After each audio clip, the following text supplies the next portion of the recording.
Okay, so today's lesson is going to be on error and uncertainty, how the two words are related, and then also how they are different and how we're going to try to avoid using them interchangeably in this year's physics class. So we're going to start off today's lesson with a quote from the great physicist Richard Feynman. He states, "Scientific knowledge is a body of statements of varying degrees of certainty, some most unsure, some nearly sure, but none absolutely certain." And the thing that's going to be odd to the first time physics student is this last part of the statement, absolutely certain. No matter what you do in the class this year, there's never going to be a result that you are absolutely 100% certain about. Matter of fact, you're going to be able to say how unsure you are of an answer. So that leads us into the sources of error and uncertainty. And just to kind of start off with, just to kind of get it out of the way, a mistake is not a source of error, okay?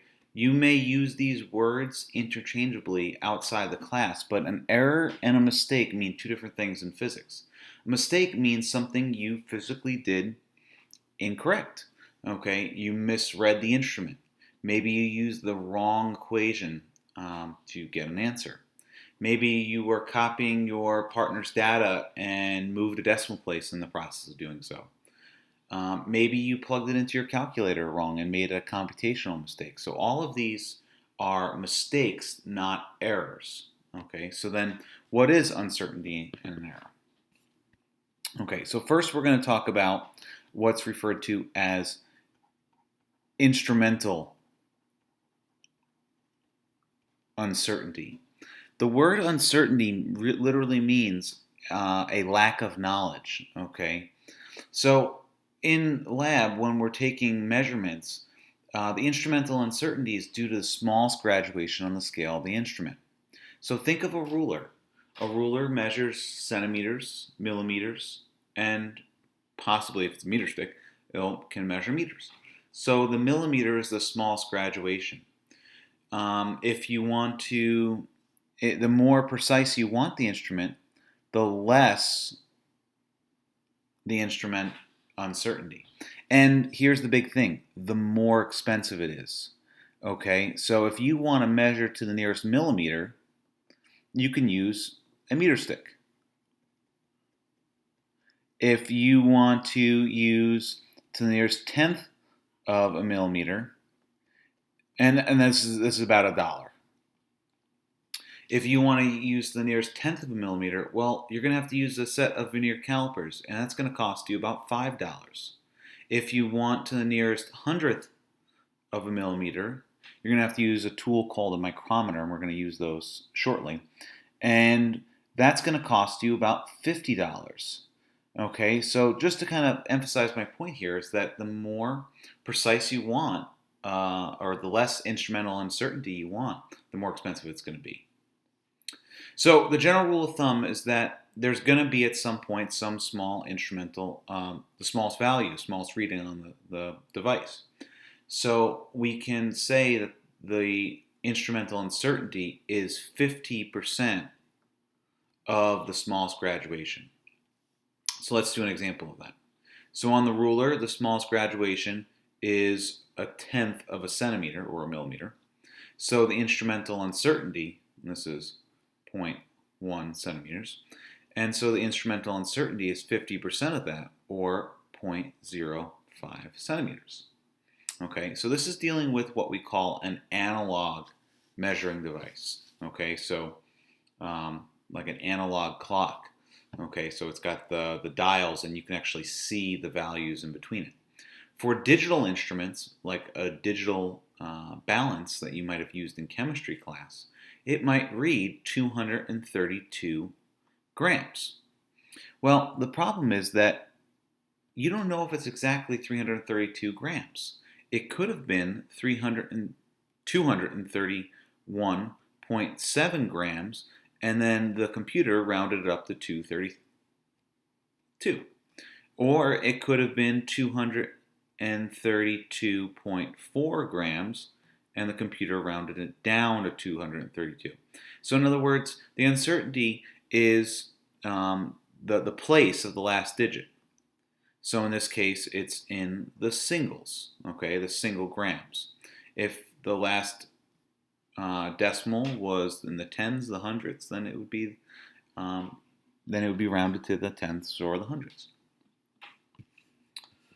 Now, there's going to be two different types of error that we're going to be talking about. The first that I'd like to speak about is what's referred to as random error. And it's exactly what it sounds like, okay? If you take multiple repeated measurements and there's a spread in the data, and what we mean by spread is that there's some range that the values fall in between, then that's what we call random error. And we can reduce the random error by taking multiple measurements. And the more measurements you take, the smaller this random error gets.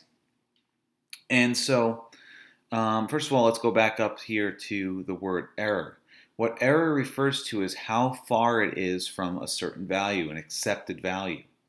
So let's say you do a lab and you're trying to calculate the speed of sound, and you look up in your reference tables and it says 331 meters per second. Maybe you got 329 meters per second. So this would be low error. Okay, you're very close to this value. Okay, so it affects the precision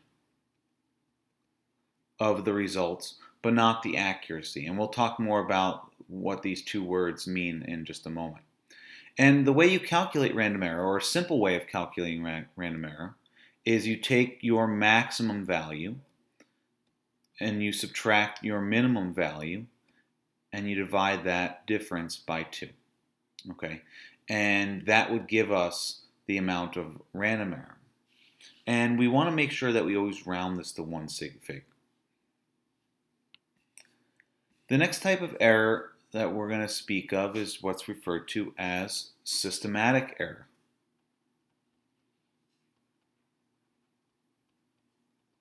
Okay, systematic error is built into the experiment.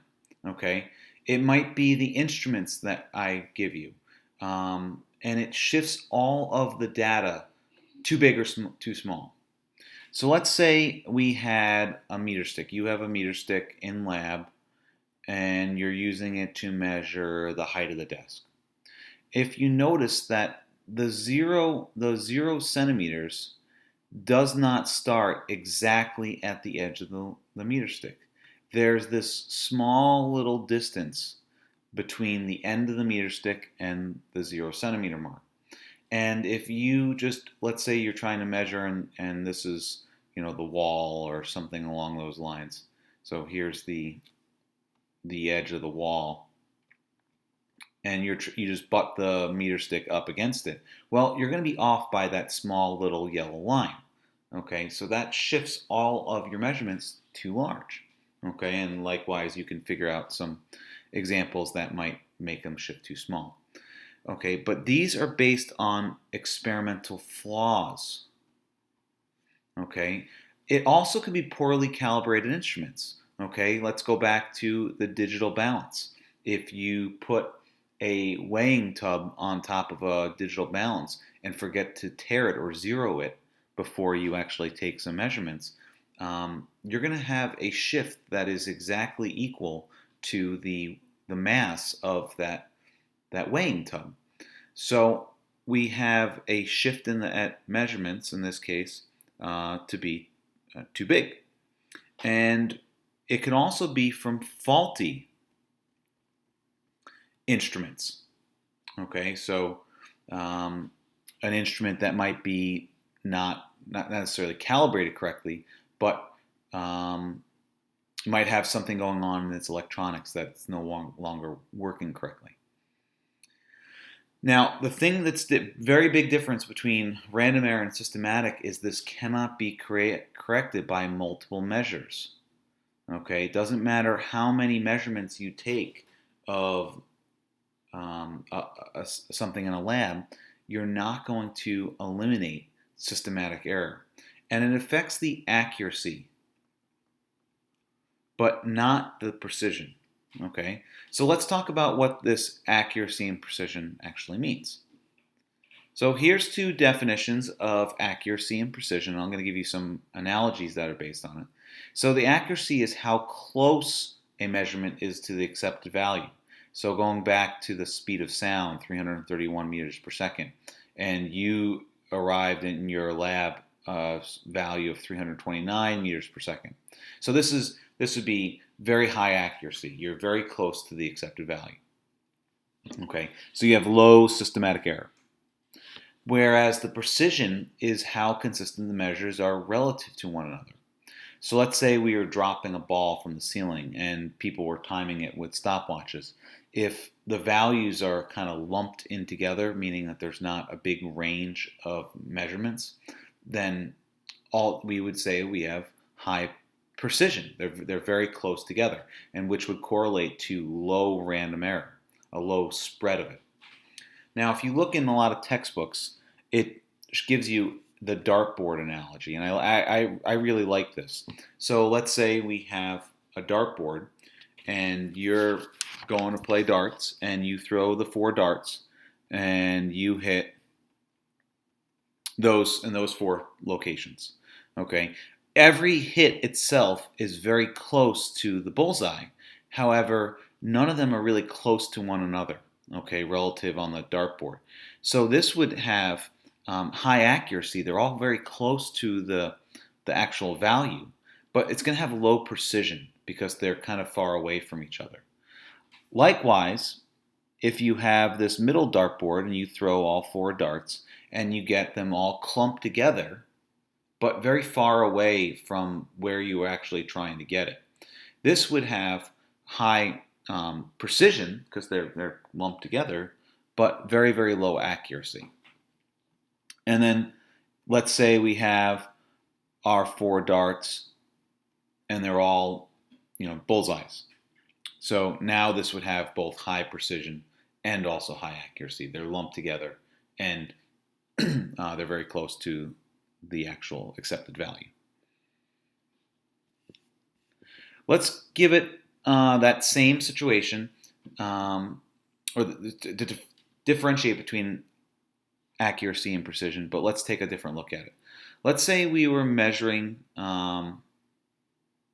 let's say the frequency measured, so I'm going to have frequency on my y-axis and the measured value on my x-axis, and this yellow line right here represents the actual value. And I'm going to draw 3 graphs. Okay, so graph A looks something like that. Graph B looks something like that. And then graph C looks something like that. So notice that graph C is very close together. All the values, the number of times you recorded that, whatever that measured value was, is really close together, but it's very far away from the actual number. So you're shifted very far to the right. Graph A is lumped close together, so the values all kind of fall within a very small range, and it's very close to the actual value.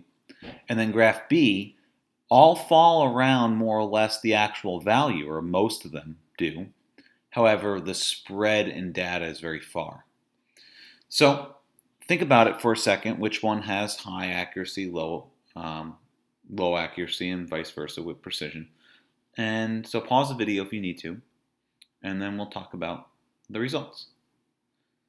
Okay, so after giving it some thought, okay, graph A has both high accuracy, okay, very close to the actual number, but it also has high precision. Okay, all the values fall within a very small range.